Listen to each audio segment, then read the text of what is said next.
若要做伙提案要修宪废掉监察院，国民党的立委王宏维、齐卡新嘛提出监察院做一法的修正，要来汰除部分做监委的要件，嘛先增加10党内未当加入政党还是参加政治活动的限制。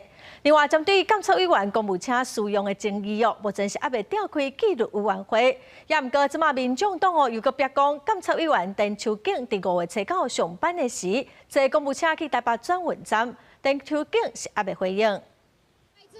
废除监察院，民进党不要骗。顶日监察院连续发生公务车使用的争议，民众党16带队到监察院大门抗议，佮压出监委田秋瑾5月放弃到还未到下班的时间，就已经坐公务车到台北转运站。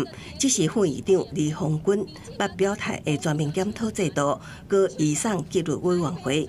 今嘛各方积极进度上班。我们现在所有院内的事情都由副院长回应。有关于纪律委员会的部分呢，因为依照他的设置办法跟他的任务，原则上它不是一个定期会。开会没有？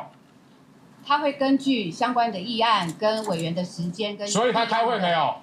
目前还没有。民众党团但出废除监察院的修宪提案，有过20个提案成立修宪委员会。国民党立委齐卡新、王宏维也针对监察院组织法提出修正，包括删除捌担任立委1任以上，也是直辖市议员2任以上资格限制，加删除有政治经验等条件，佮增加10年来有加入政党也是参与任何政治活动者，被当作监察委员。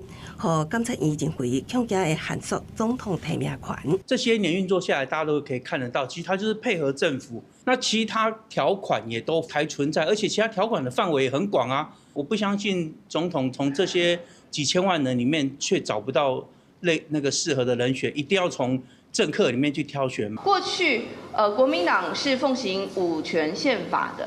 到底现在要不要配合民众党，配合黄国昌？如果是已经要废除监察院了，那现在干嘛又大费周章要来修法？大家看甲雾煞煞。针对民众党的修宪废监察院，目前提案已经有几位拿被立委参与联署。民进党团监事长吴思瑶表示，虽然着赢长期，主张废可监，也毋过也烦恼知影是政治报复式的修宪，强调现阶段被随因内部。